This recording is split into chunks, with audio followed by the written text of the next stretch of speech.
Are you guys fucking brain dead? They have nowhere to go. No, like, legal status. No one wants them.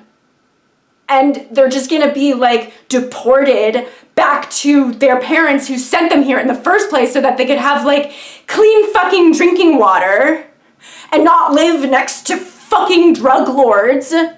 And now they're in, like, basically, like, refugee camps in Arizona being used as fucking political props.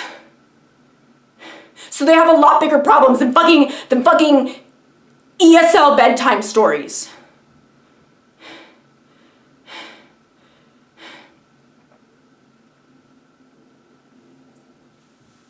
My dad's firm does, like, a lot of immigration stuff.